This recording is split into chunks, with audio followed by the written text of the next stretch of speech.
Hivite, the chief of that land. Notices Dina.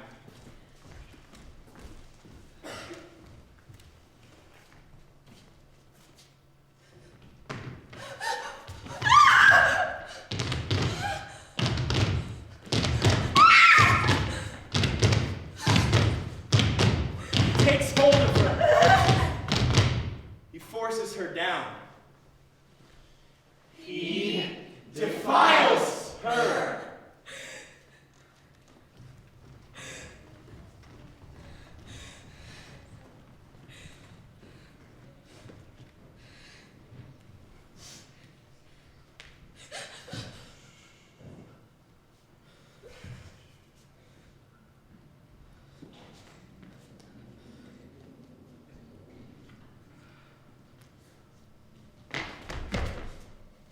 Shechem's soul clings to Dina, the daughter of Jacob.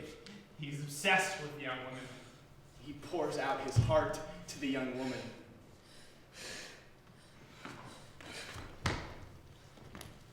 And Shechem begs his father Hamor, Give me this girl as my wife. Jacob learns that he has raped Dina, his daughter. Jacob's sons are in the field with the cattle. So Jacob holds his peace until they come home. In the meantime, Hamor, Shechem's father comes to Jacob to speak of the matter. While he's there, word gets out to the field. And Jacob's sons come home, grieving, burning, because Shechem has dishonored their whole family by forcing himself on their sister. It is not done!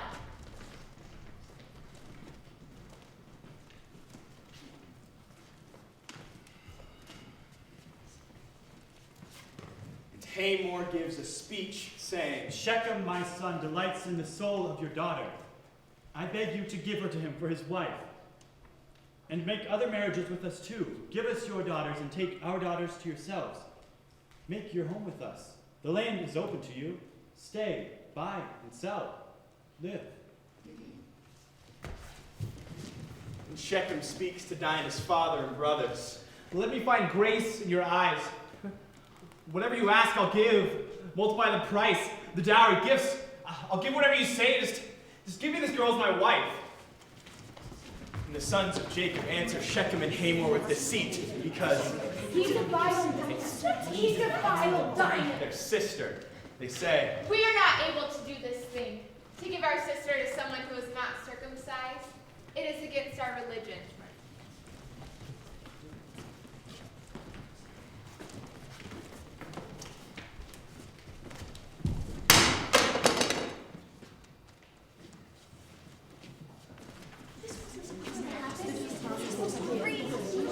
Abusot!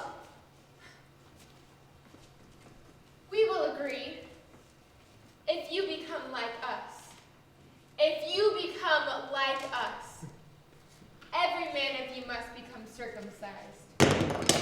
Then we will give you our daughters and take your daughters in marriage. And live among you and become one people. But if you won't listen to us, become circumcised then. We'll take our daughter and be gone.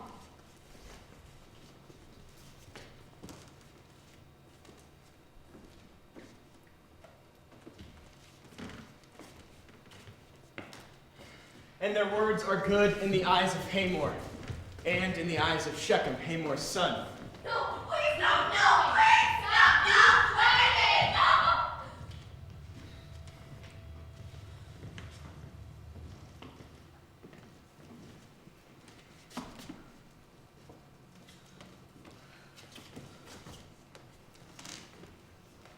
The young man presses forward in this matter because of his desire for the daughter of Jacob, because he is the most deferred to in all his father's house. So Hamor comes, and Shechem, his son also, to the gate of their city, and they speak to the men of their city, saying, These men are at peace with us. Let them stay in our land and trade. The land, look, is large enough for them. Let us accept their daughters for our wives and give our daughters to them. Only on one condition will these men consent to dwell among us, to become one people. Every man of us must be circumcised, as they are circumcised. shall have their property, their cattle, all their beasts one day be ours? Let us consent. Then they will stay.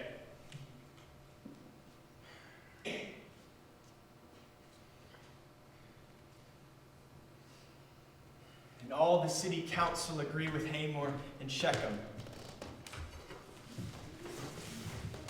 And every man is circumcised, all who go in and out of the city gate.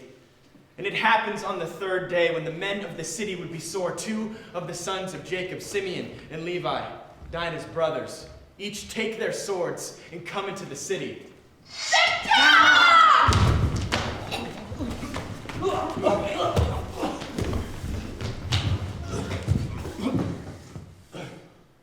And slaughter every man. They slay Hamor and Shechem, his son, with the edge of the sword.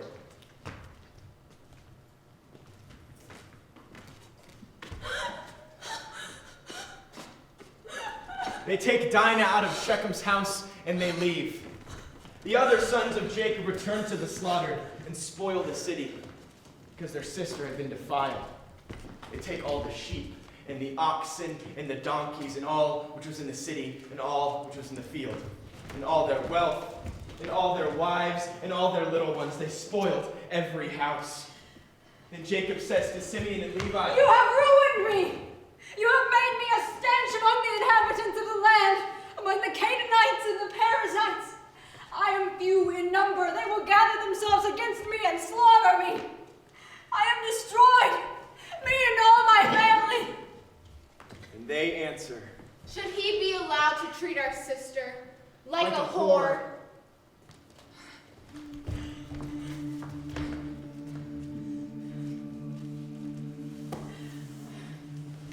And God speaks to Jacob.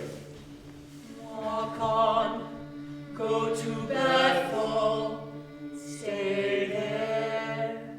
Build an altar to the God who appeared to you when you fled from Esau, your brother. So Jacob says to his family, Everyone in the camp, throw out the idols. Clean up, change your clothes. We're going to Bethel. I'll build an altar to the God who answers me in the day of trouble. He is with me every step, everywhere.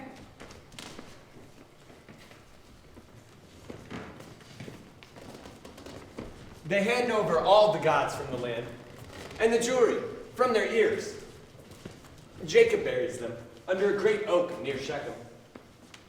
And they walk on. A holy terror comes upon the villages they pass. No one attacks. The family of Jacob. So Jacob and everyone with him comes to the region of Luz, to the place called Bethel in the land of Canaan. And he builds an altar, and he proclaims there, God, house of God, El Bethel. because God had appeared to him when he fled from Esau, his brother.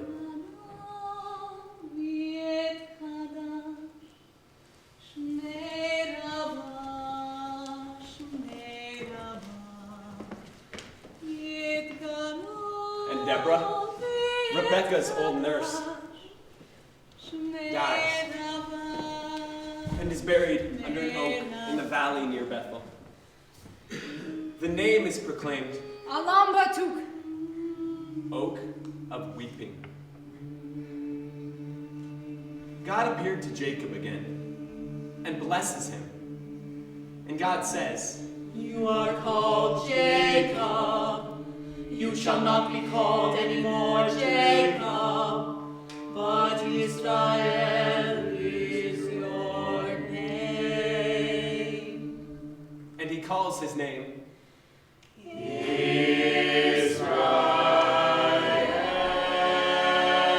Israel. And God says unto him, I am El Shaddai, God Almighty. Be fruitful and multiply.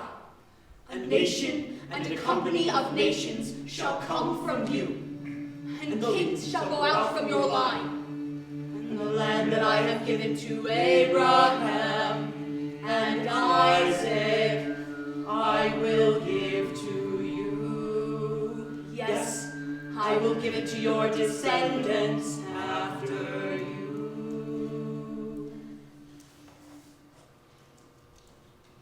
God ascended from the place where he spoke with him. And Jacob set up a pillar in the place where he spoke with him. A pillar of stone.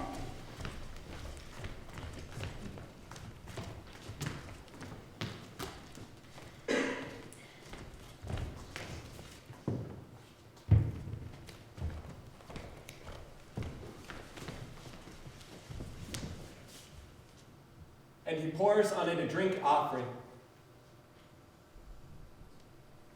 And he pours on it oil. And Jacob calls the place where God spoke with him House of God. Bethel. And they journey from Bethel. And while they're still some distance from Ephrath, Rachel is in childbirth. She is hard labor. And in the midst of her pain, the midwife says to her, Don't be afraid. This is another son for you. and as her soul was leaving her, for she was dying, she names the child Ben, honey.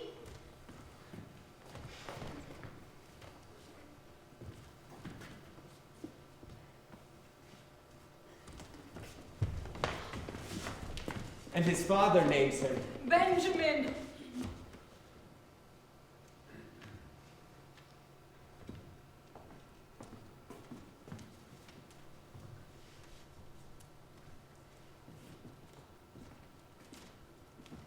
And Rachel dies and is buried in Ephrath, which is Bethlehem. And Jacob sets up a pillar over her grave, which is the stone on Rachel's grave to this day.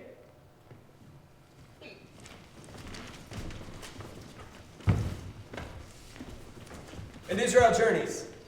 He sets up his tent beyond the Tower of Edar. And while Israel is living in that land,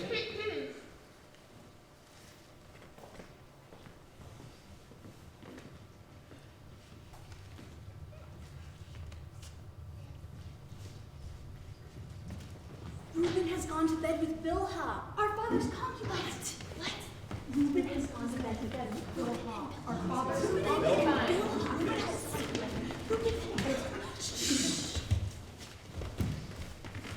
Joseph.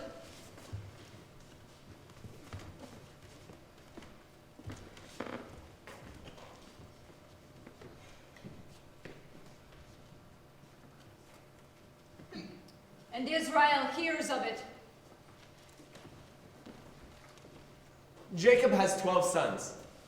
The sons of Leah, Reuben, Jacob's firstborn. Simeon, Levi, Judah, Issachar. Zebulun, The sons of Rachel, Joseph, Benjamin, and the sons of Bilhah, Rachel's maidservant. Dan, Naphtali, And the sons of Zilpah, Leah's maidservant. Gad, Asher, These are the sons of Jacob. And Jacob dwells in the land where his father was a stranger, Canaan. This is the story of the next generation of Jacob, Joseph, who was 17 years old. fed the flock with his brothers. The young lad works with the sons of Bilhah and the sons of Zilpah, his father's wives. And he will report their evil doings to his father. Now Israel loved Joseph more than any of his other children, because he was a son of his old age. And he makes a colorful coat, reaching out to the palms and down to the soles.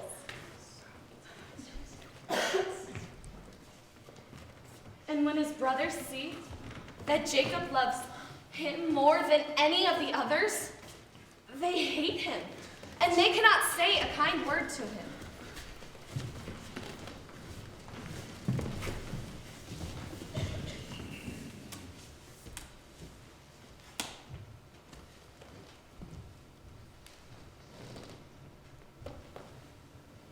And Joseph dreams a dream.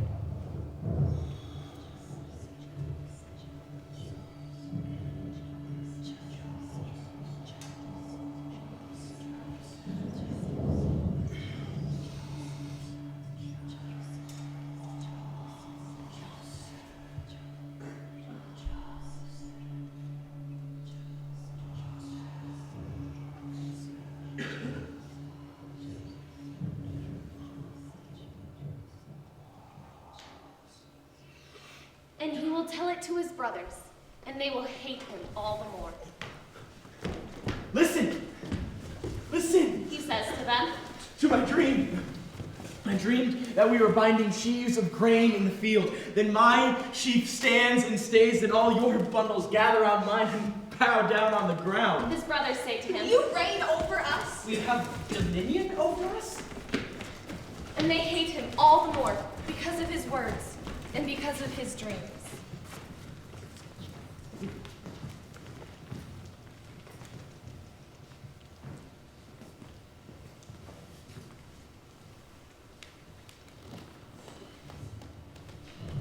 And Joseph dreams another dream.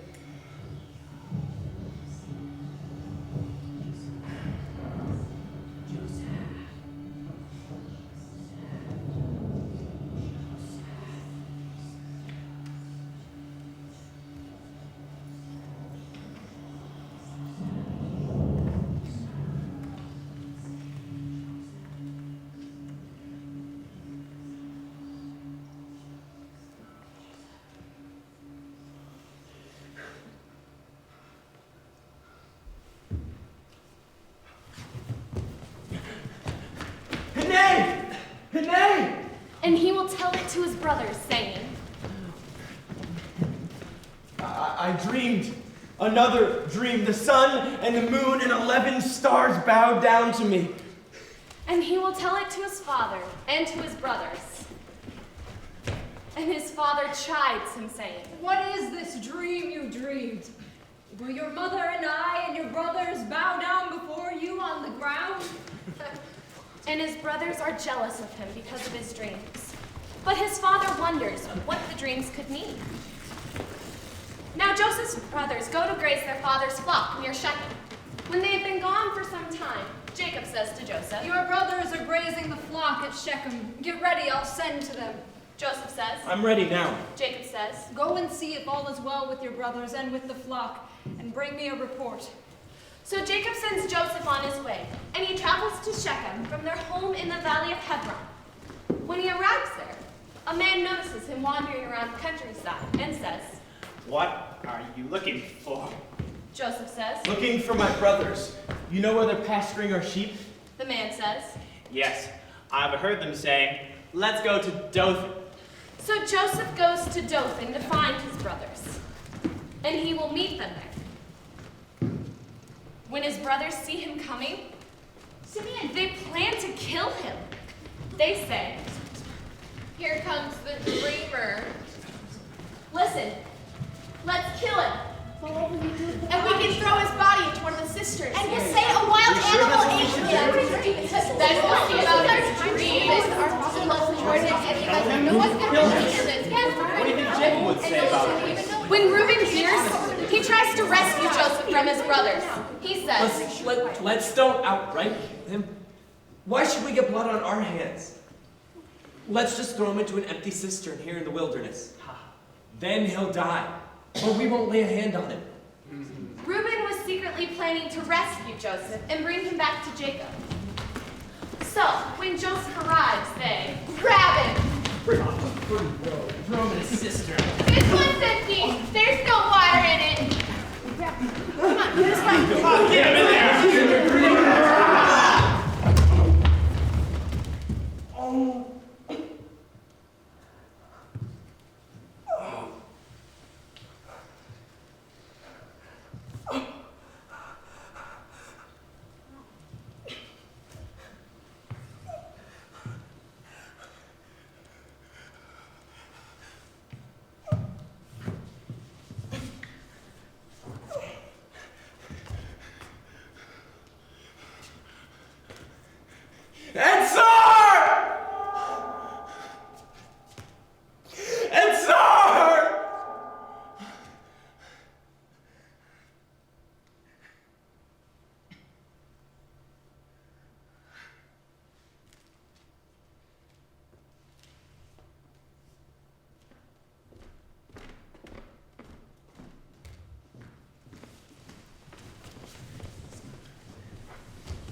and they sit down to eat.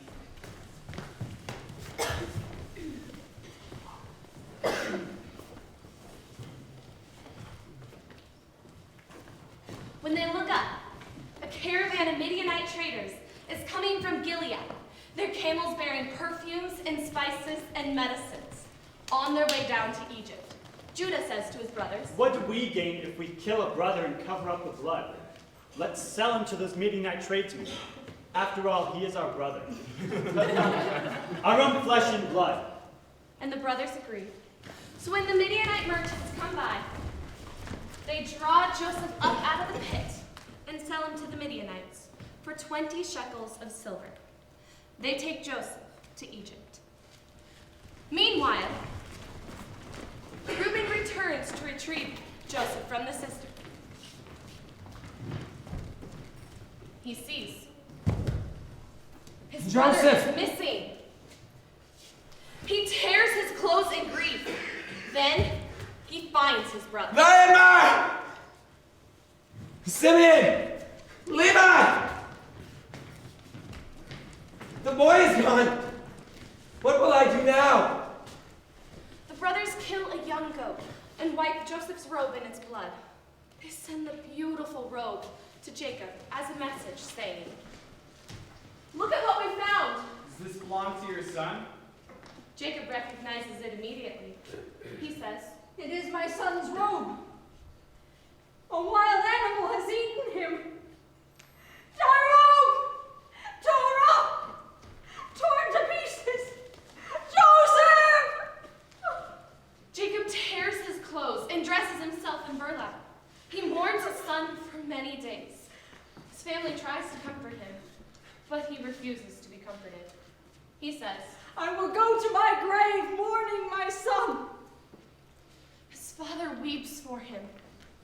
Meanwhile, the Midianites take Joseph to Egypt, where they sell him to Potiphar, an officer of Pharaoh. Meanwhile, Judah leaves home and moves to Adullam. Where he stays with a man named Hira. There he meets a Canaanite woman, the daughter of Shua. there he marries her and sleeps with her, and she becomes pregnant and gives birth. To a son named She becomes pregnant again and gives birth. To a son named Onan. And when she gives birth to a third son and cousin, She names him Shelah. Judah takes a wife for his firstborn, and her name is Tamar. But is wicked in the eyes of the Lord, and the Lord puts him to death. Then Judah says to Onan, Go and marry Tamar, for our law says you must produce an heir for your brother. but Onan knows the child will not belong to him. He does sleep with Tamar, but he spills his seed upon the ground. Tamar is prevented from having a child that will belong to Onan's brother. What Onan does is wicked in the eyes of the Lord, so the Lord puts him to death. Then Judah says to Tamar, his daughter-in-law, Go back to your parents' home and remain a widow, until Shelah is old enough to marry you. but Judah doesn't really intend to do this because he fears for Shelah's life. So Tamar goes back to live in her father's house. Some years later, Judah's wife dies. Sheesh! After the time of mourning is over, Judah and his friend Hira the Adulamite go to Timnah to supervise the shearing of his sheep. It was told to Tamar, saying, Judah is going up to Timnah to shear the sheep. Tamar knows that Shelah has grown up, but no arrangements have been made for her to come and marry him. So she changes out of her widow's clothing and covers herself with a veil to disguise herself. Then she sits beside the road at the entrance of the village to Enaim, which is on the road to Timnah. When Judah sees her, he believes she is a prostitute because she has covered her face. Not realizing she is his daughter-in-law, he turns to her at the roadside and says, Yohua, may I spend the night? and she says, what will you give me to spend the night with me? And he says, When I get home, I'll send you a young goat from my flock. and she says, What will you give me as a guarantee you'll send me a young goat? And he says, What should I give you? and she says, leave me your seal and bracelets.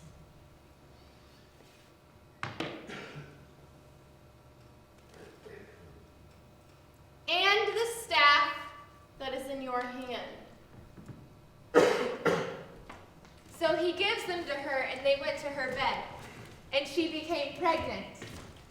Afterward, she returns home, removes her veil, and puts on her widow's clothing. Meanwhile, Judah asks his friend Hira the Adulamite to get back the pledge from the woman's hand. Meh. Meh. Meh. But he does not find her. So he asks the men who live there, Where can I find a prostitute who is sitting beside the road into a Nam? and they say, We never have prostitute here. so Hira returns to Judah and says, The men of the village claim they never had a prostitute there. and Judah says, Then let her keep the things I gave her. I sent the young goat as we agreed, but you couldn't find her. If we go back, we'll be laughed out of there. About 3 months later, Judah is told, Your daughter-in-law Tamar has played the prostitute. She's pregnant. Judah says, Bring her out! Burn her! but as they take her out to kill her, she places before her father-in-law, saying, The man who owns these things has made me pregnant. Look at them. Whose seal and bracelet and walking stick are these? Judah recognizes them. He says, She is more righteous than I. I did not give her my son Shelah to marry.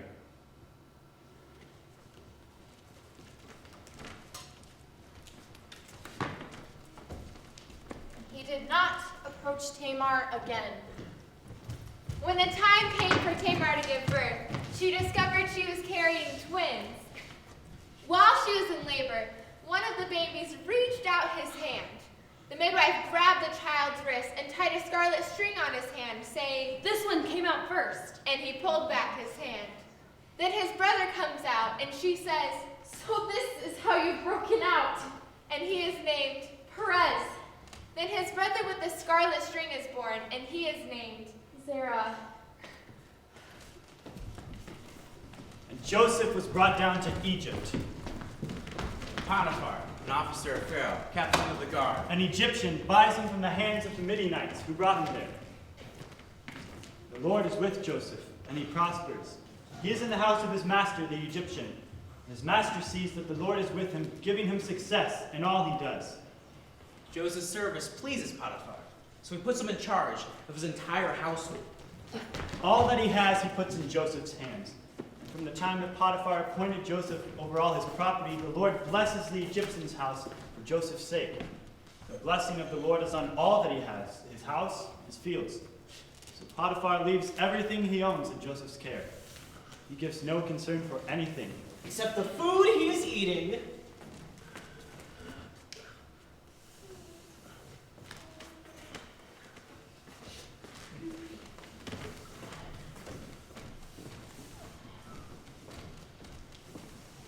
Now Joseph is handsome and good-looking. Potiphar's wife takes notice of Joseph, Immediately, and she says to him, come to my bedroom. but he does not obey. He says to his master's wife, Please, my master trusts me in this house. No one is greater in this house than I am. He has withheld nothing from me except you. You are his wife. Why would I do any wicked thing, any sin against God? And although she speaks to him day after day, he does not agree to sleep with her or even be alone with her. Soon he goes into the house to do his work. There is no one else around. She grabs his clothes, saying, Sleep with me. No! No! and he leaves his garment in her hand and goes. He runs out. When she sees that he has left his garment in her hand and fled, she calls to her servants and says to them,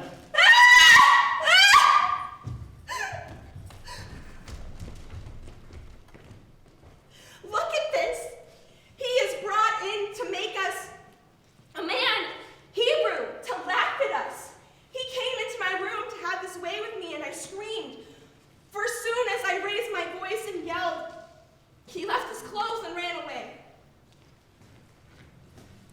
She kept his garment by her until the master came home. She told him the same story, saying, The Hebrew servant you brought into this house tried to touch me, but as soon as I raised my voice and yelled, he left his clothes and ran away. The master listened to the words of his wife. This is the way your servant treated me.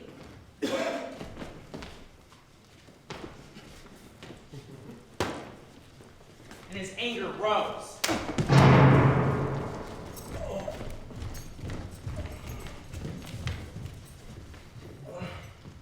Joseph's master took him and threw him in prison, the place where the king's prisoners are held. And there he stays.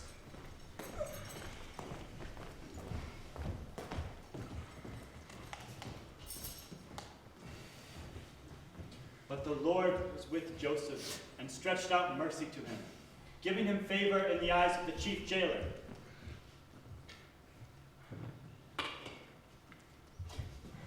Let me out. Chief, I'm gonna run. Chief, please, get me out of this place. Come on. Save me!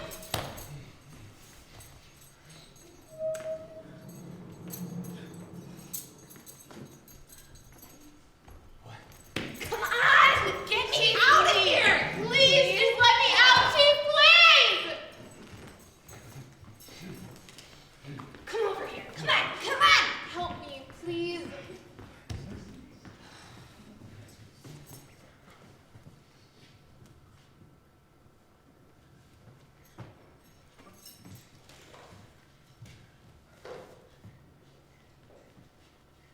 Is this poison?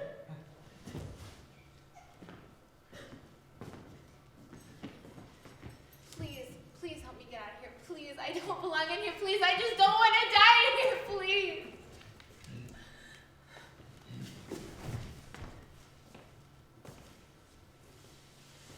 Come on, hurry up.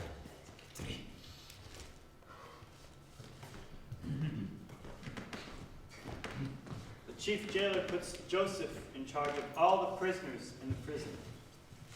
Joseph is responsible for all that is done there. Hey!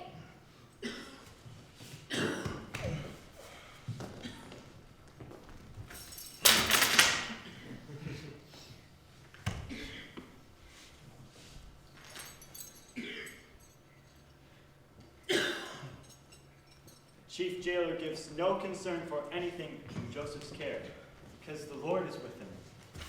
And whatever he does, the Lord makes it prosper. And some time after these things, the chief cupbearer and chief baker of the king of Egypt offend their royal lord. And Pharaoh is furious with his cupbearer and baker, and he throws them into prison, where Joseph is. Run! Get out while you can! Get over here! Let me at him! Chief, Come on! Get out of here! please, don't leave me in here!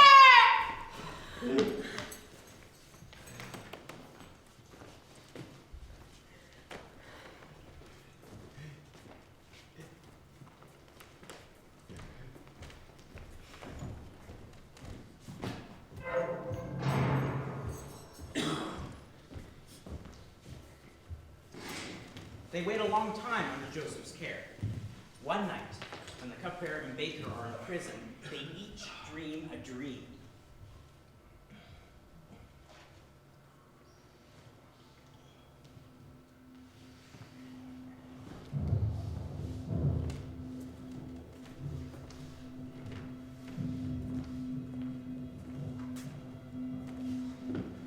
And each of their dreams has its own meaning.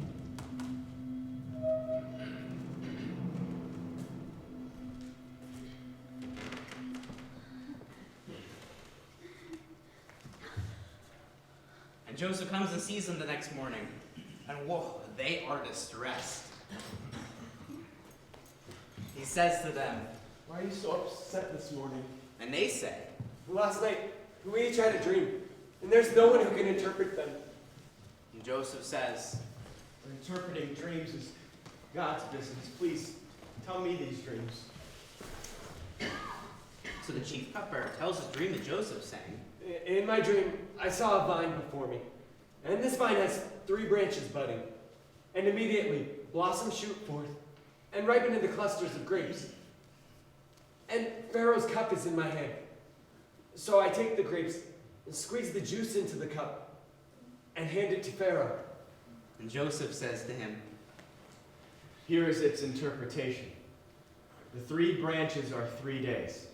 In 3 days' time, Pharaoh will lift up your head and restore you to your previous position. You will give Pharaoh his cup as you used to. But please, remember me when things go well for you. Mention me to Pharaoh so that I might leave this place, for I was taken from my homeland, the land of the Hebrews, and now I am stuck here in this dungeon, and I have done nothing wrong to deserve this. when the chief baker sees that the interpretation of the cupbearer's dream is favorable, he says to Joseph, I also had a dream. I have 3 bread baskets on my head, and the top basket is full of all kinds of baked goods for Pharaoh. Then the birds swoop down and eat them out of my basket. What's it mean? Oh no, what's going to happen? and Joseph says, Here is its interpretation. The 3 baskets are 3 days. In 3 days' time, Pharaoh will lift your head off your shoulders and hang you on a tree, and the birds will eat your flesh. 3 days go by. It is Pharaoh's birthday. He prepares a feast for all his officials and his servants. I hope he gets here soon. Pharaoh's birthday.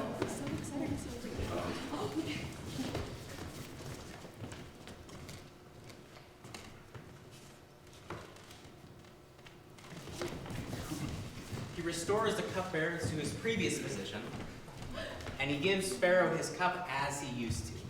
But the chief baker, Pharaoh hangs him. It was just as Joseph told him it would be.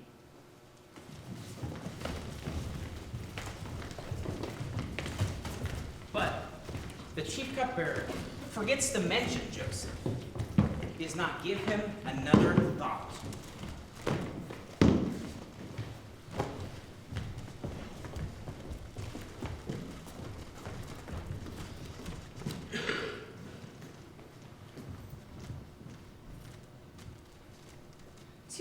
Go by. Pharaoh dreams. He is standing on the bank of the Nile. There he watches 7 healthy cows rise up out of the river and graze among the reeds. And then he watches 7 more cows, skin and bones, rising up behind them. The skin and bones devour the healthy cows. And Pharaoh wakes.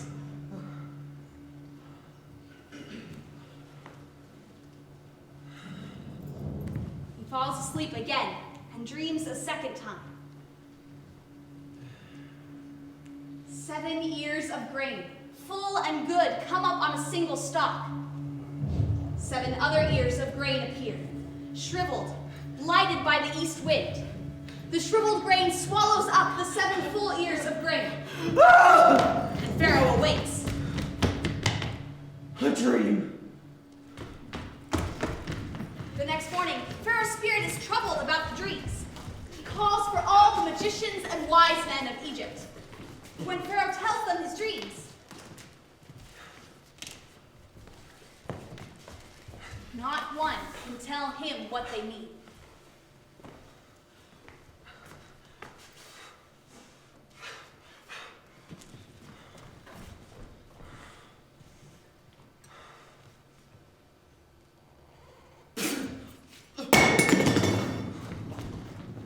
Chief cupbearer says to Pharaoh, Today I am reminded of my failure. You were once angry with your servants and imprisoned me and the chief baker in the house of the captain of the guard. One night we each had a dream, and each dream had its own meaning. A young Hebrew was there with us in the prison, who was a slave of the captain of the guard. We told him our dreams, and he interpreted them for us, giving each dream its meaning. And everything happened just as he said it would. I was restored to my position as cupbearer. And the baker, you hanged.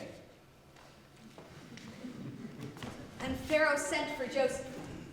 And he was taken out of the dungeon. He shaved and changed his clothes. He came in before Pharaoh. And Pharaoh says to Joseph, I had a dream last night, and there is no one who can interpret it. I have heard that when you hear a dream, you can interpret it. Joseph replies, It is not in me. God will give Pharaoh a trustworthy answer. So Pharaoh tells Joseph of his dream. In my dream, I stood on the banks of the Nile, and I saw 7 healthy cows rise up out of the river to graze among the reeds. Then I saw 7 cows of skin and bones, like nothing we have seen in all the land of Egypt. The skin and bones cows swallow up the healthy cows. When they have eaten them, no one would know, for they are still as ugly as before. Then I awake, and I fall asleep again, and I have another dream. This time, I see 7 ears of grain, full and beautiful, growing from a single stalk. Then I see 7 ears, withered thin and blighted by the east wind, grow out of the stalk, and the thin ears swallow the good ears. I have told all this to my wise men, but there is no one who can interpret them. And Joseph says to Pharaoh,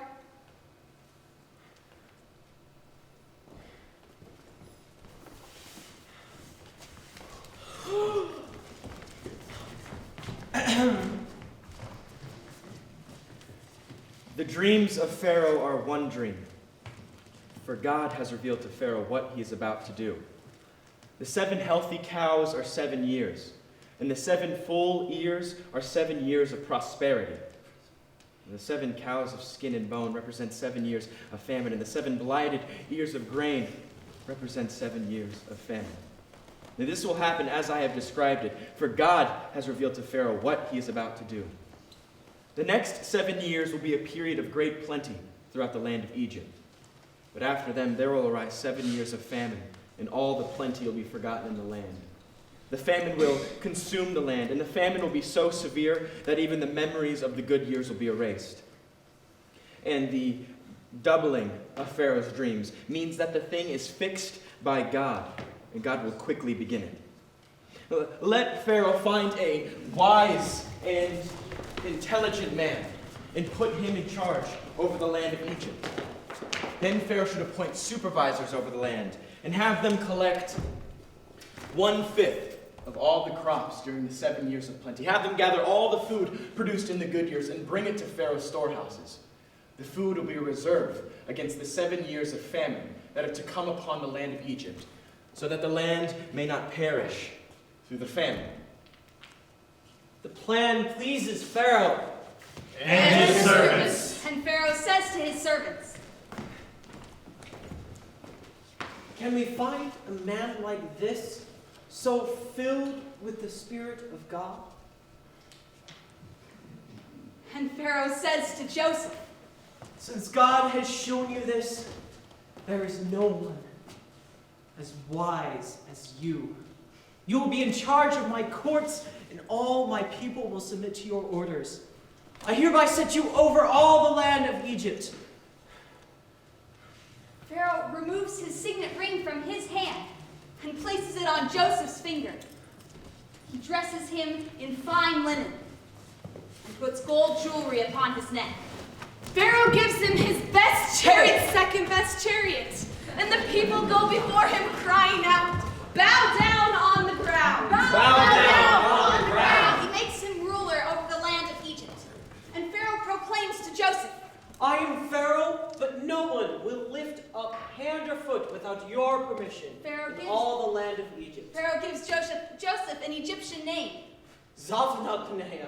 Zaphnath-Paneah. Zaphnath-Paneah. He also gives him a wife. Asenath, daughter of Potipharah, priest of On. And Joseph was sent out over the land of Egypt. Joseph was 30 years old when he entered the service of Pharaoh. Joseph leaves Pharaoh's presence to inspect the entire land of Egypt.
Until he stops keeping record, because the grain is beyond measure. Before the year of the famine comes, 2 sons are born to Joseph. Asenath bears them to him. Joseph calls the firstborn Manasseh. which means causing to forget, for he says, God has made me forget all my hardship in all my father's house. He names his second child, Ephraim. which means fruitful. God has made me fruitful in the land of my affliction. 7 years of plenty that occur in the land of Egypt come to an end. And the 7 years of famine begin, as Joseph predicted. There is famine in all lands, but in the land of Egypt, there is food. Eventually, however, the famine spreads throughout the land of Egypt as well. And when people cry to Pharaoh for food, he tells them, Go to Joseph and do whatever he tells you. So when the famine spreads over all the land, Joseph opens all the storehouses and sells to the Egyptians. And people from all around come to Egypt to buy grain from Joseph because the famine is severe throughout the world. When Jacob finds out there is grain in Egypt, he says to his sons, What are you looking at each other for? Go and buy grain so we don't starve. So the brothers of Joseph go to buy grain. But their father keeps the youngest, Benjamin, for fear of his safety. The famine has reached the land of Canaan, so many gather to buy grain along with the sons of Israel. Joseph's brothers come to him since he is the governor of all of Egypt and in charge of selling all the grain to the people. Upon arrival, they bow before him with their faces to the ground. Joseph immediately recognizes his brothers. But he pretends not to know them and speaks sharply to them. He says to them, From where do you come? And they say to him, From the land of Canaan, we are here to purchase food. Joseph recognizes his brothers. But his brothers do not recognize him. He remembers his dreams about them. He says, You are spies. You are here just to see how naked our land is, and they say, No! My lord, we are your servants. Here just to buy food. We are all brothers from the same family. We are true, my lord. We are not spies. But Joseph says, yes, you are. Do not lie. You are here just to see how naked our land is. They say, Actually, my lord, there are 12 of us. we are all brothers, and our father is living The in youngest Canaan. of us stayed with him. And another is no longer with us. But Joseph says, no, you are spies. You shall be tested. As Pharaoh lives, you will not be permitted to leave this place unless your youngest brother comes here. One of you must go and retrieve your brother, while the rest of you stay imprisoned here to test the truth of your words. If they are false, as Pharaoh lives, you are spies. Then he places them into prison for 3 days.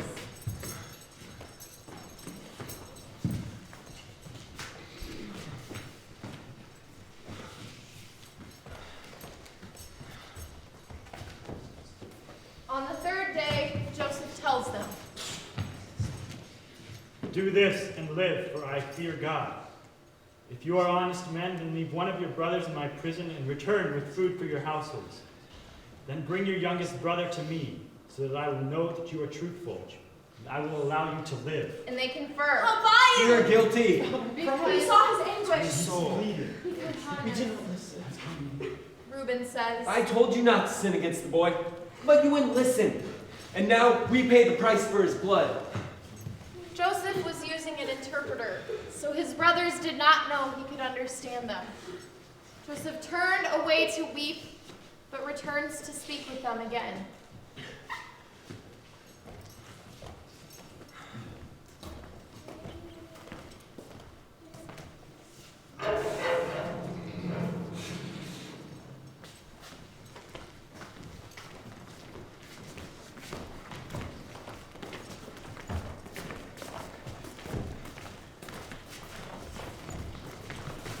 He takes Simeon from them and has him bound before them. Then Joseph orders his servants to fill the men's sacks, but gives secret instructions. Place each of the brothers' payments at the top of their sacks. He also gives them supplies for their journey back home. So the brothers load up their donkeys with the grain and start for home. They stop for the night, and one of the brothers opens his sack to feed his donkey. There he finds his money. The brothers' hearts fill with fear. He says, Look, my money has been returned. they say to each other, What is this that God has done to us? They return to Canaan and go to their father. They tell him everything that has happened. They say, The man that is in charge over the land spoke harshly to us. He accused us of being spies. We told him we are honest. We are not spies. We are 12 brothers, the sons of one father. One brother is no longer with us, and the youngest is with our father in Canaan. The man in charge then says, This is how I will find out if you are honest. Leave with me one of your brothers. No. Take the grain for your family and return home. But you must bring your youngest brother back to me. After this, I will know that you are honest men. And not spies. Our brother will then be freed, and you may trade throughout the land. each of the brothers empties his sack. And there they find the money that was used to pay for the grain. Jacob and his sons are afraid. Jacob says, You robbed me of my children. First Joseph, now Simeon is gone. Now you plan to take Benjamin as well? All this against me. Reuben says, If I do not bring your son back, you may kill two of mine. What? Jacob says, He will not go with you. Joseph, his brother, is dead. Benjamin is all I have left. If any harm should come to him, you will send an old man to his grave in sorrow.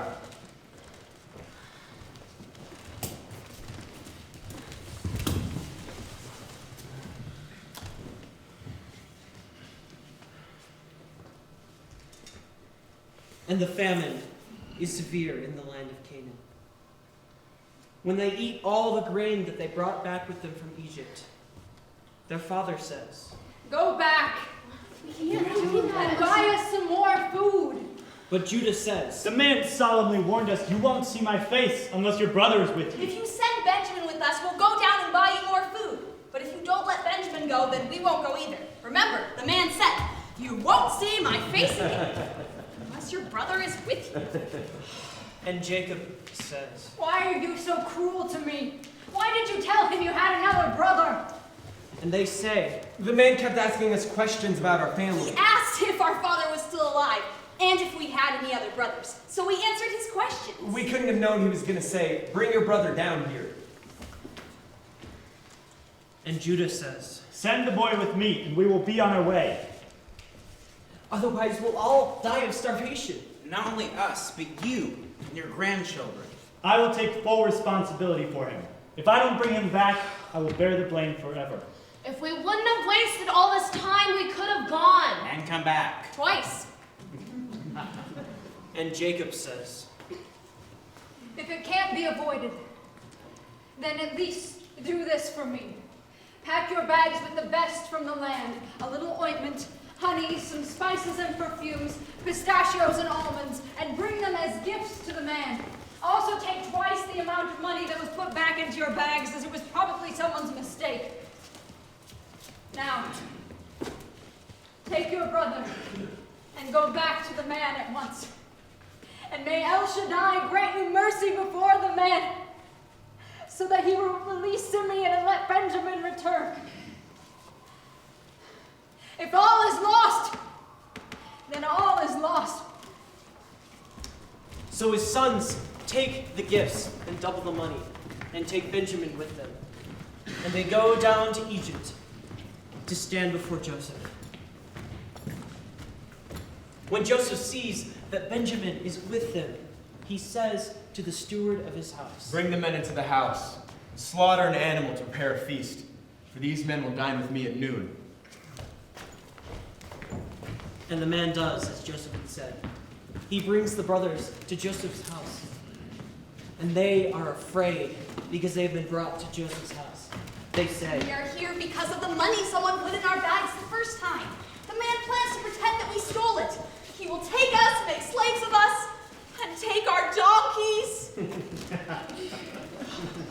The brothers speak to the steward of the house and approach him at the entrance. They say, Sir, we came to Egypt once before. to buy food. And when we stopped for the night and opened our bags, we found each man's money exactly what we paid. At the top of our bags. Look, here it is. We have brought it back with us. We also have more money. To buy food. We don't know who put the money in our bags. The man says, All is well. No need to fear. Your God and the God of your father must have put this treasure in your bags for you. For I am certain that I received your money. So he releases Simeon and brings him out to them. And the steward leads the brothers into Joseph's house. He gives them water to wash their feet and food for their donkeys. They are told that they will eat here, so they prepare their gifts for Joseph's arrival at noon. When Joseph comes home, they give him the gifts they had brought with them and bow before him on the ground. When he has greeted them, he says, Ashpe pareti payot. How is your father? The old man you spoke about. Is he still alive? and they reply, Yes, your servant, our father, is still alive. and they bow again. Joseph recognizes his brother, Benjamin, his mother's son. And he says, Is this your youngest brother, the one you told me about? May God be gracious to you, my son. Joseph flees because he's overcome because of his brother. He goes into his private room and weeps. When he has washed his face, he comes back, and controlling himself, he says, Bring the food. Bring the food! The waiters serve Joseph by himself, and the brothers will be served by themselves.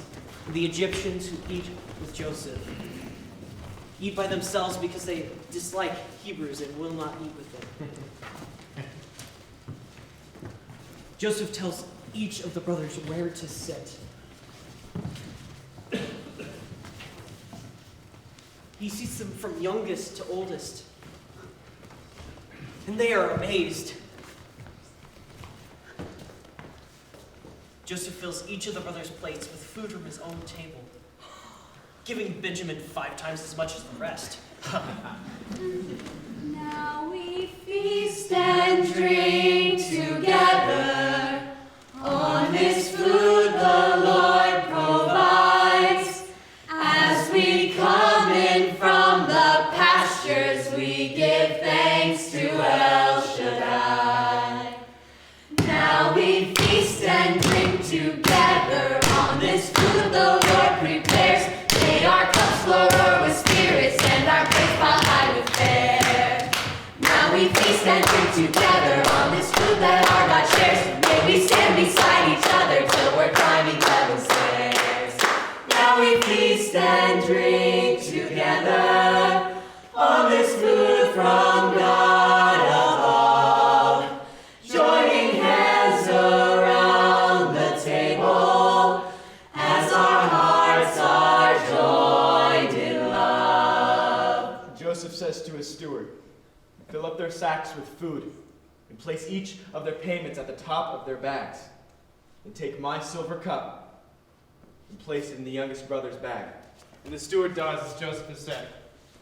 Now we feast and drink together on this food from heaven's door. May our people never hunger. May God bless us evermore. Amen.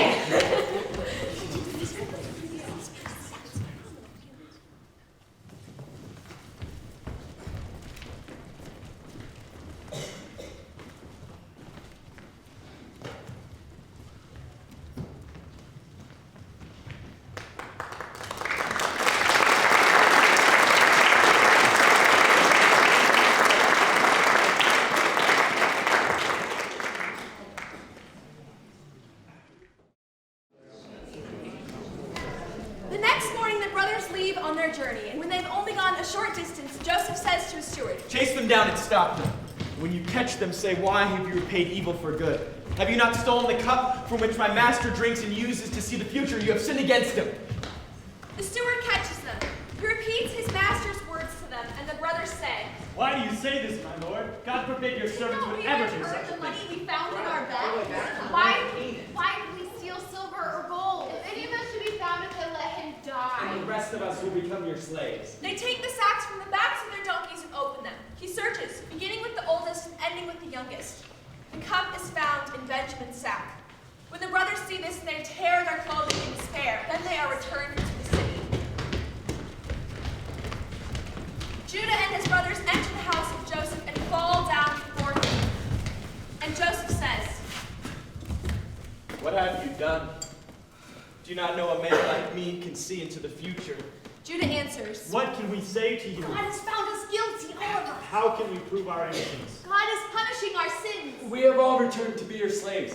Not just our brother who was found with your cup. and Joseph says, "Only the one who is in possession of my cup will be my slave. The rest of you go to your father in peace." And Judah steps up to him and says, Please, let me speak to you. Do not be angry with me, for you are like Pharaoh. You once asked us, do you have a father or a brother? He answered, yes. Our father is old, and we have a young brother. His brother is dead, and he alone is left of his mother's children. And his father loves him. You said to your servants, let me see him for myself. To which we replied, if the boy leaves, his father will die of grief. You said to us, unless your youngest brother comes with you, you'll never see my face again. When we returned home, we told our father what you said. And our father said, go again and buy a little food. we said we cannot return without our youngest brother, or we will never see the man's face again. Our father said to us, you know my wife gave me 2 sons. One left me and never returned. We told him he was torn to pieces. Our father said, if the youngest also leaves, and he is harmed, you will send this grieving old man to the grave. My lord, we cannot go back to our father without the boy. Our father's life is bound up with his. If he sees the boy is not with us, our father will die. We will be responsible for sending our father to his grave. I guaranteed my brother's safety. If I don't bring him back, I will bear the blame. All your life. Please, my lord, let me take his place as your servant, so that he may return to his father with his brothers. For how can I return and see the suffering of my father if the boy does not come with me? Then Joseph felt that he could no longer control his emotions in front of all these people, and he shouted, Everyone get out!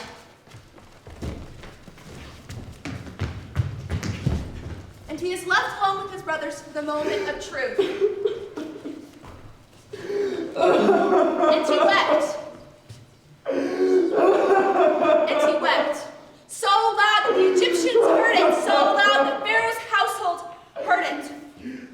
And Joseph says to his brothers, I am Joseph.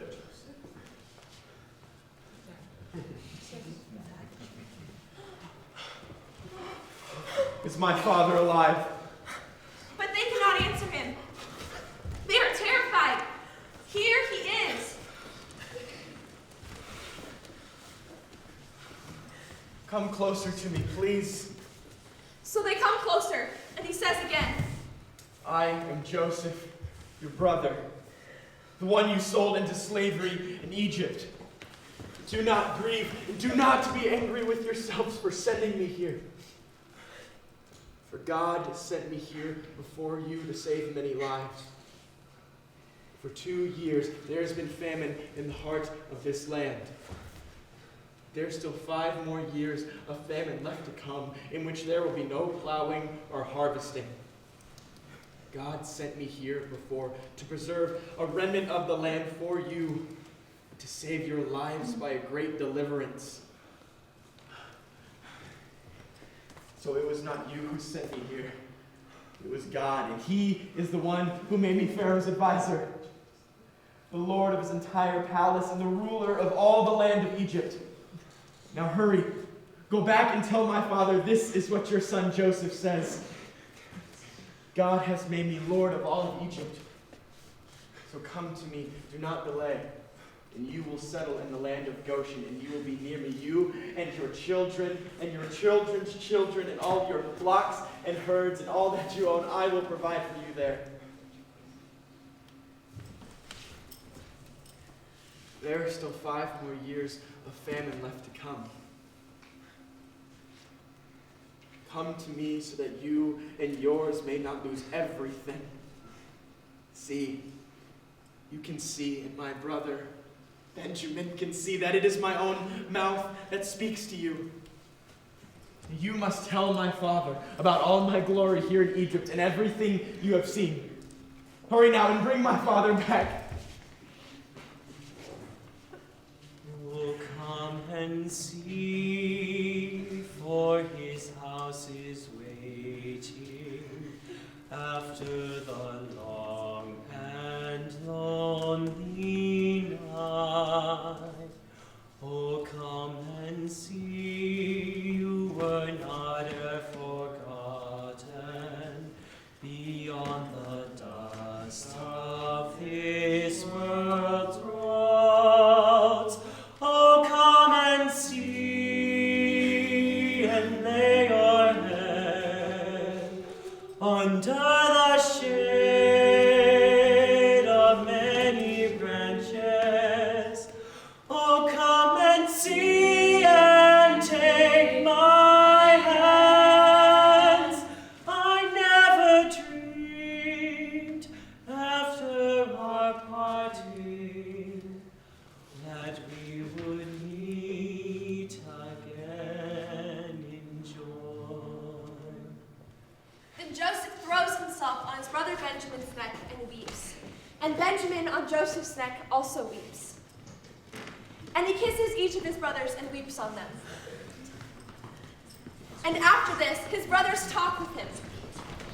The news is heard in Pharaoh's palace. Joseph's brothers have come.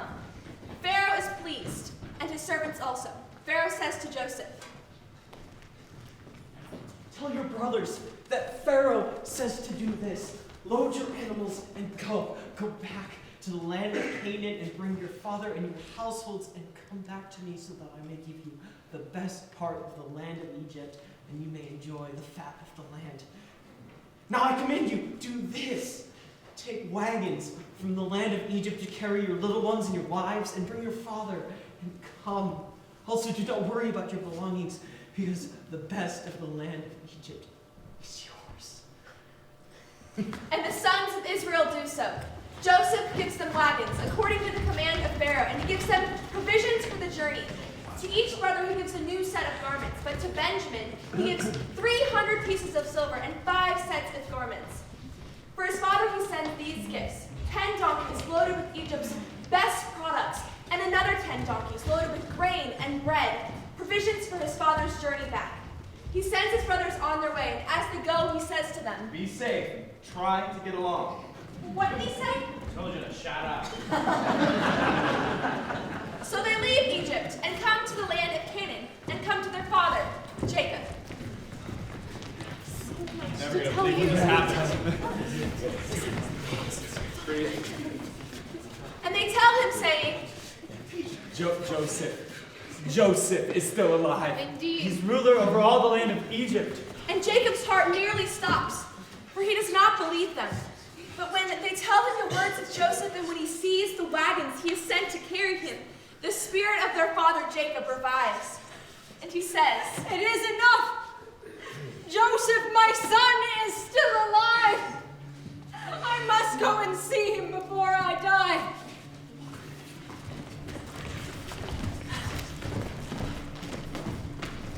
Oh, come to me, for my house is waiting after the long and lonely night. Oh, come and see, you were not ever forgotten.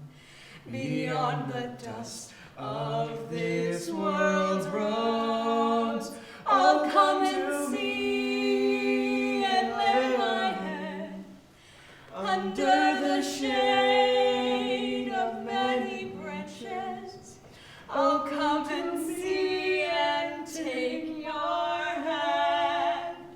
I never dreamed, after our parting, that we would meet again in joy. So Israel begins the journey to Egypt with all that he owns, and he stops at Beersheba to offer sacrifices to the God of his father Isaac. That night, God speaks to Israel in a dream, saying, Jacob, Jacob. and he says, Here am I. and he says, I am God, the God of your father. Do not be afraid.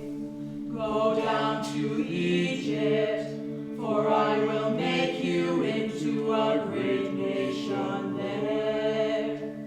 I will go down to Egypt with you, and I will surely bring you back again.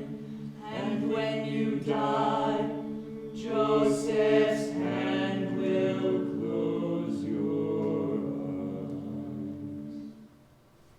So Jacob leaves Beersheba, and his sons take him, their little ones, and their wives in the wagons which Pharaoh had given to them. They take all the livestock and possessions which they had acquired in the land of Canaan and go to Egypt. Jacob and all his family, his sons and grandsons, daughters and granddaughters, all his descendants. These are the names of the sons of Israel. Reuben, The firstborn, Simeon, Levi, Judah, Issachar, Zebulun, the sons of Leah and Jacob, in addition to their daughter Dina. Then Gad, Asher, the sons of Zilpah and Jacob, the sons of Jacob's wife Rachel, Joseph,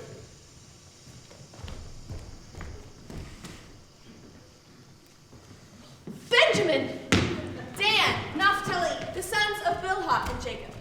Then Jacob sends Judah ahead to Joseph to get directions to the region of Goshen.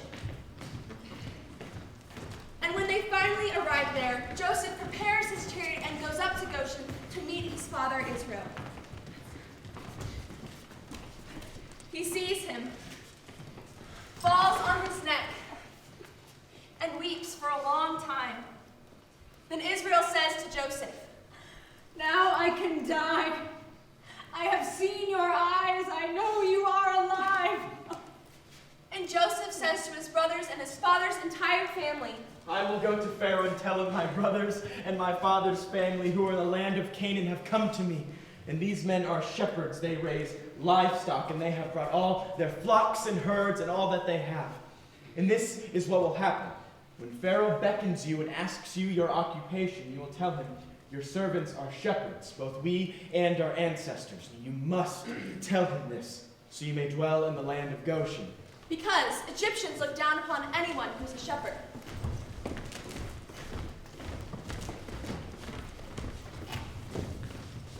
And Joseph comes and declares to Pharaoh, My brothers and my father's family who are in the land of Canaan have come to me, and indeed they are now in the land of Goshen. and Joseph takes 5 of his brothers and presents them to Pharaoh. And Pharaoh asks the brothers, What is your occupation? and they say to Pharaoh, Your servants are shepherds, both we and our fathers. We have come to live as foreigners in the land. There is no pasture for our flocks, for the famine is severe in the land of Canaan. And now let your servants, we beg you, live in the land of Goshen. Then Pharaoh says to Joseph, Your father and brothers have come to you. Settle your father and brothers in the best part of the land of Egypt. Let them live in the land of Goshen. And if you know of any capable men among them, put them in charge of my cattle. and Joseph brings in his father Jacob and presents him to Pharaoh.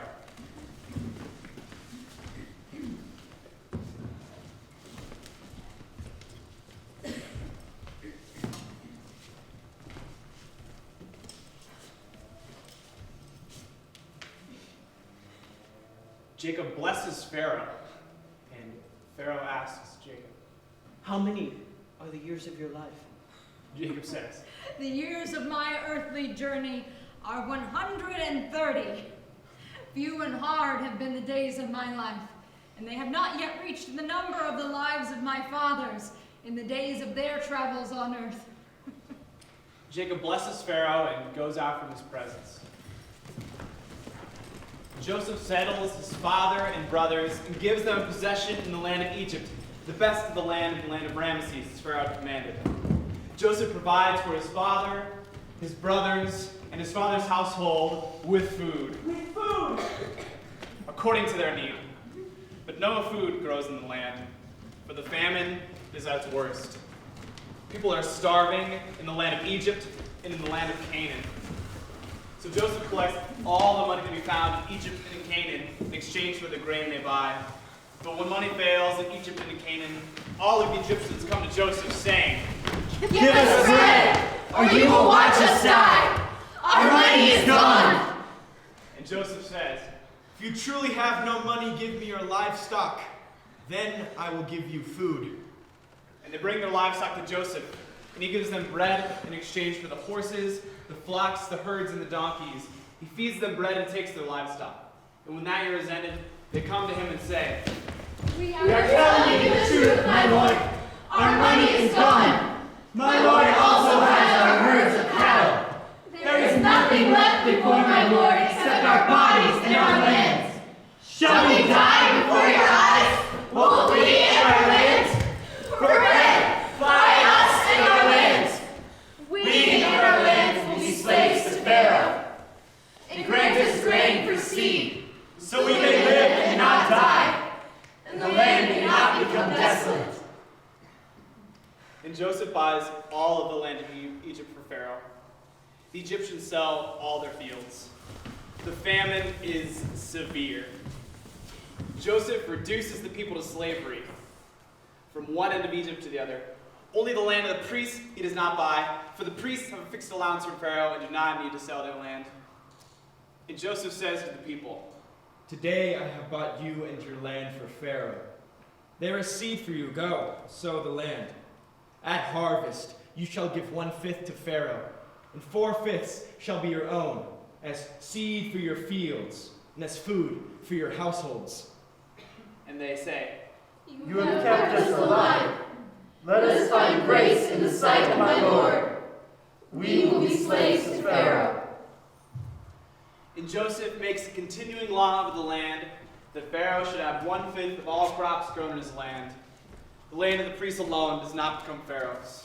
Israel settles in the land of Egypt, in the country of Goshen, They gain possessions. Are fruitful. and multiply exceedingly. Jacob lives in Egypt 17 years. The years of his life number 147. And the time of Israel's death draws near.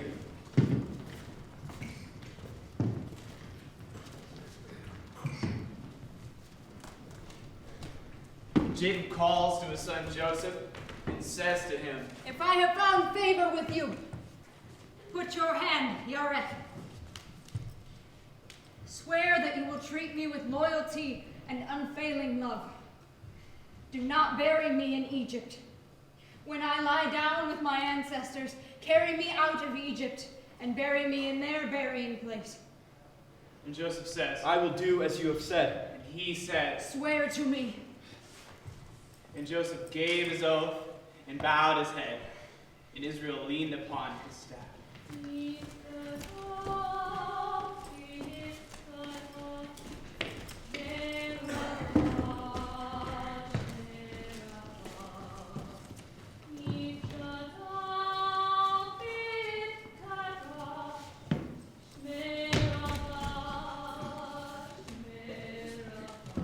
One time, Joseph was told that his father was ill, so he took with him his two sons, Manasseh and Ephraim. Jacob is told,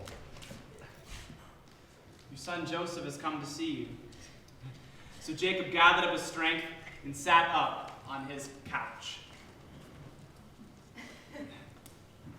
And Jacob says, God Almighty appeared to me in the region of Luz, in the land of Canaan, and blessed me and said to me, I will make you fruitful and multiply your descendants. I will make you a multitude of nations and will give this land to your descendants after you as an everlasting possession. Therefore, your two sons, Ephraim and Manasseh, who were born to you in the land of Egypt before I came to you, shall be mine, just as Reuben and Simeon are. As for me, came when I from Paddan, Rachel died in the land of Canaan on the journey when yet there was but a little ways to go. Bethlehem. I was so sad, I buried her beside the road. Then he looks at the two boys and he says, Are these your sons? Joseph says to his father, Yes, they are my sons whom God has given me here in Egypt. and Jacob says, Bring them closer to me and I will bless them. The eyes of Israel were dim with age, he could hardly see. So Joseph brought the boys close to him, and he kissed them and embraced them. And Jacob says to Joseph, I never thought I would see your face again. And here God has let me see your children too. and he moves them from his father's knees and bows with his face to the ground. Then he positions the boys in front of Jacob, Ephraim in his right hand towards Jacob's left, and Manasseh in his left hand towards Jacob's right. But Jacob puts his right hand on the head of Ephraim, who is the younger, and his left hand on the head of Manasseh, crossing his hands, although Manasseh is the firstborn. And he says, May the God before whom my grandfather Abraham and my father Isaac walked, the God who has been my shepherd all my life to this day, the angel who has redeemed me from all evil, bless these boys, and in them let my name be carried on, and the names of my fathers, Abraham and Isaac, and may they grow into a multitude throughout the earth. Ephraim. when Joseph sees that his father has placed his right hand on the head of Ephraim, he is not pleased. So he takes his father's hand and moves it from Ephraim's head to Manasseh's head, and he says, Father, not this way. This one is the firstborn. Put your right hand on his head. But his father will not. He says, I know, my son, I know. Manasseh shall become a great people. But his younger brother shall become even greater than he, and his descendants will become a multitude of nations.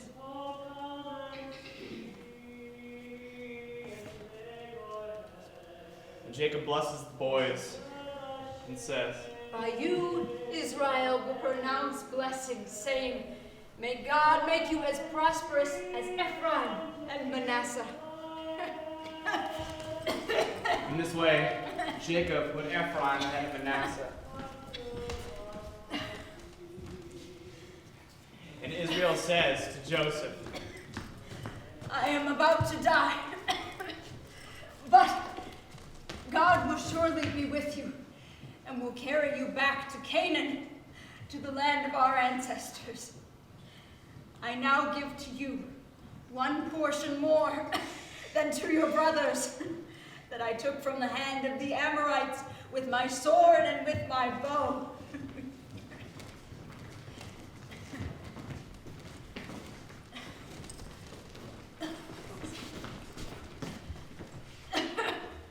Jacob called to his sons and he said, Gather yourselves together, that I may tell you what will happen to each of you in the latter days. Waisapu, ikabesu. Hear, you children of Jacob, and listen unto Israel your father. Reuben,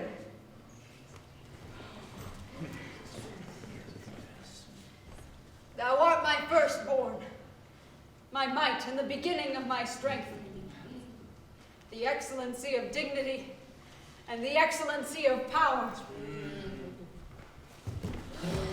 Unstable as water, thou shalt not excel, because thou went up unto thy father's bed and thou defiled it. No. You went up to my couch.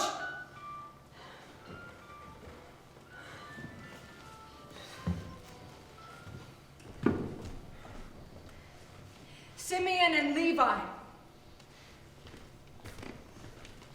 are two of a kind. Instruments of cruelty are where they live. O my soul, come not thou into their council. Unto their assembly be not thou united. O honor, for in their anger they slew those men, and in their willfulness they slaughtered those animals. Cursed be their anger, for it was fierce, and their wrath, for it was cruel. I will divide them among the children of Jacob. I will scatter them in Israel.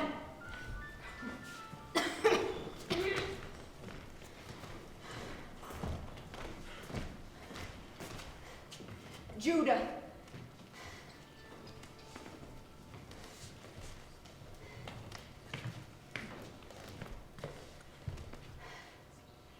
Thou art he whom thy brethren shall praise. Thy hand is upon the neck of thine enemies. Shall bow to you, all my sons. The cub of a lion is Judah. He stoops, he crouches as a lion. From the prey, my son, you are gone up. As an old lion, who will dare approach him? The scepter shall not depart from Judah, nor the ruler's staff from his descendants, until the coming of the one to whom it belongs, the one who shall bless all nations. He binds his foal to the vine, the choice vine, the foal of a donkey. He washes his clothes in wine, his clothes in the blood of grapes. Red his eyes from wine, and white his teeth from milk.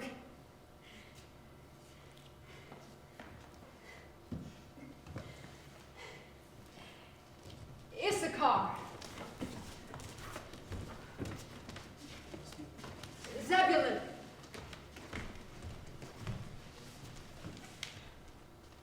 by the shore of the sea shall dwell. He shall be a haven for ships, and his border shall be Zidon. Issachar,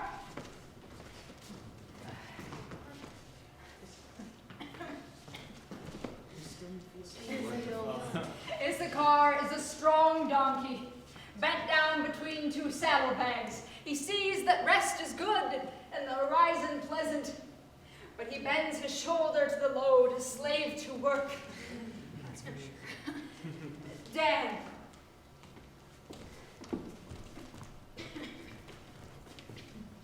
shall judge his people as one of the tribes of Israel.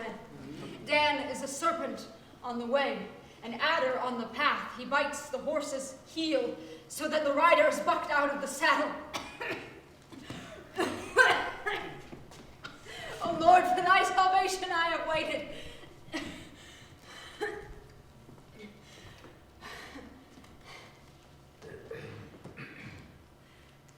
Gad.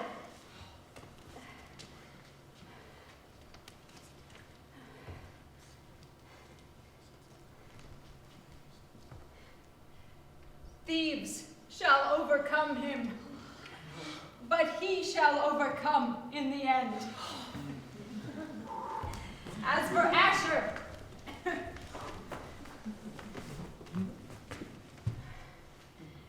rich shall be his food, and he shall heap up royal dainties.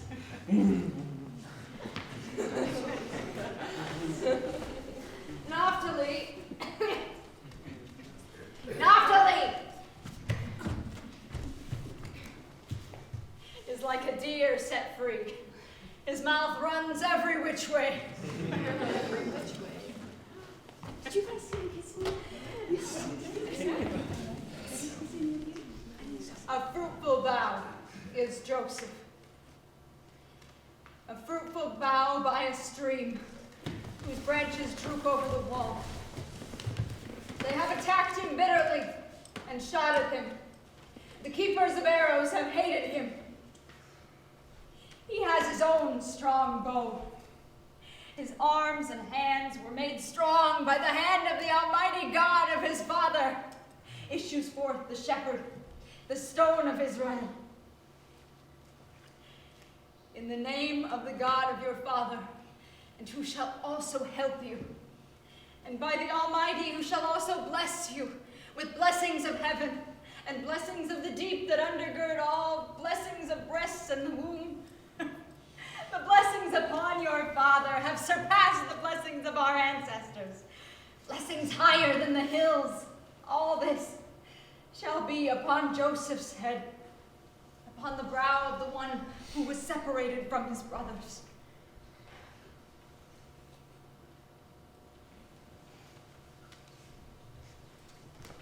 Benjamin.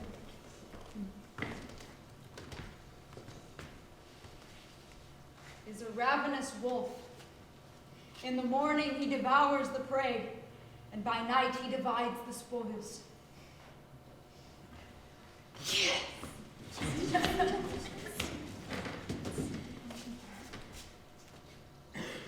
These are the 12 tribes of Israel. And this is what their father said to them when he blessed them, each one with a blessing appropriate to him. Then he instructs them. I am being gathered to my people. Bury me with our ancestors in the cave in the field at Machpelah, the cave in the field of Ephron the Hittite near Mamre in Canaan. There they buried Abraham and his wife Sarah, Isaac and his wife Rebekah, and there I buried Leah. The field and the cave in it were purchased from the Hittites. When he had finished commanding his sons, he drew up his feet into his bed, breathed his last, and was gathered to his people.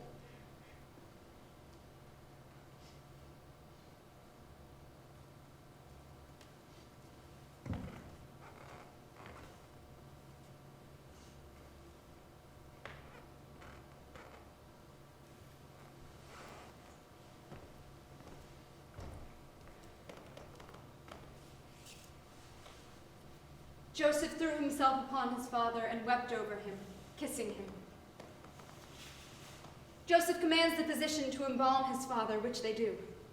They spend 40 days embalming him, and the Egyptians mourn his death for 70 days. Now we fast and pray together for this life that our God shares.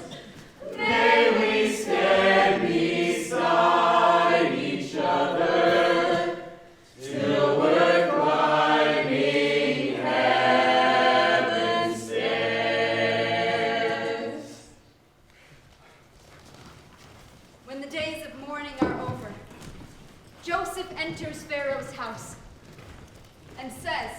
you would consider a request. Say this to Pharaoh, that I made an oath to my father on his deathbed. He said to me, I am about to die. Go and take my body back to the land of Canaan and bury me in the tomb that I prepared for myself there. Now, therefore, let me go and bury my father, then I will return. Pharaoh says, go, bury your father in the very way he made you promise.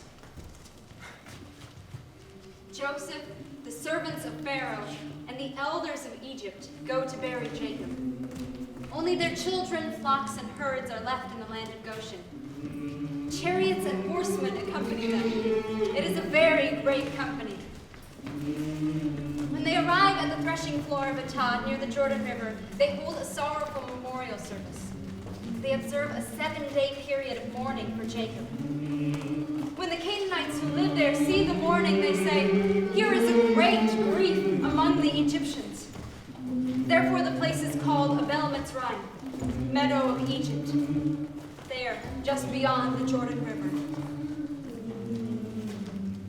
So Jacob's sons did as he had commanded them.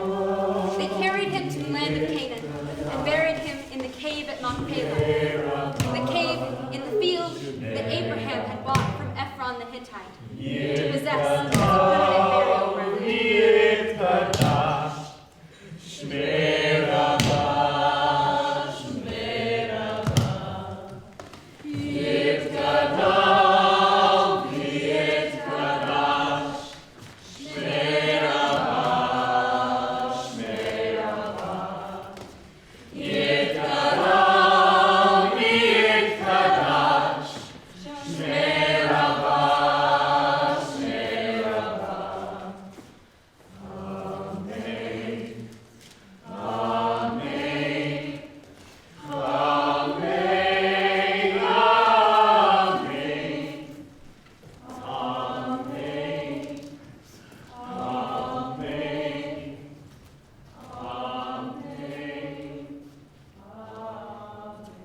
After they had buried their father, Joseph and all who went with him returned to Egypt. In view of their father's death, Joseph's brothers say, What if Joseph still holds a grudge against us and wants revenge for what we did to him? So they approached Joseph, saying, Your father said to us this before he died. Tell Joseph, I beg you to forgive your brothers for the wrongs they have done.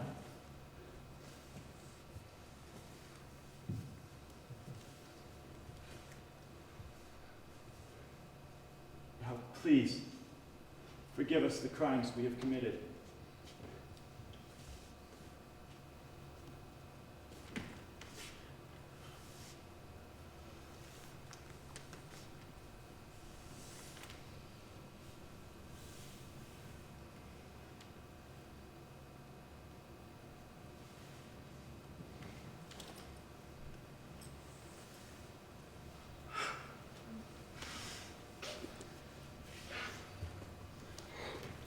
when Joseph receives the message, he breaks down and weeps.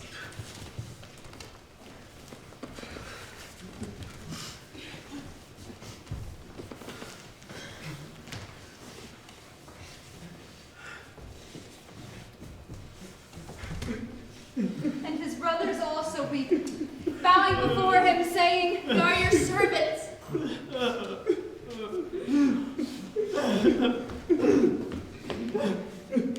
But Joseph says to them, "Do not be afraid.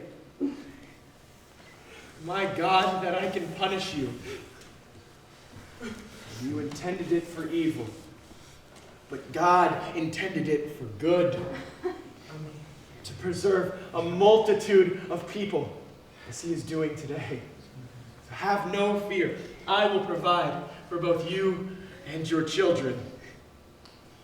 Joseph lives in the land of Egypt, along with all his father's household.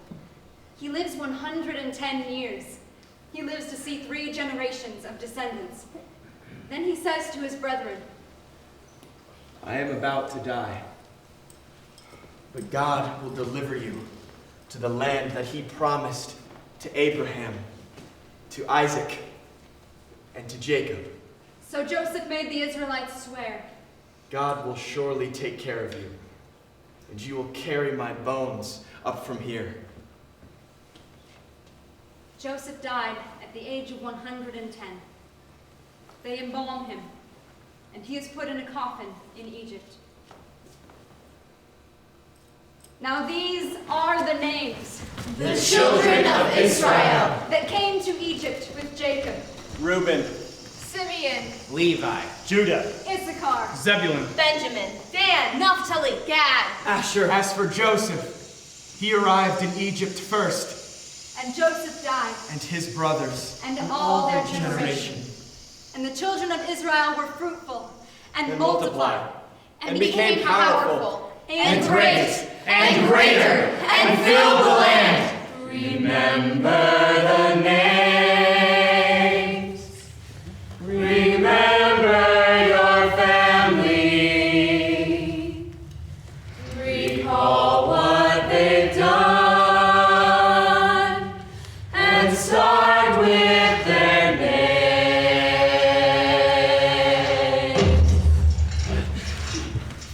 And there arose a new king over Egypt, who did not know Joseph.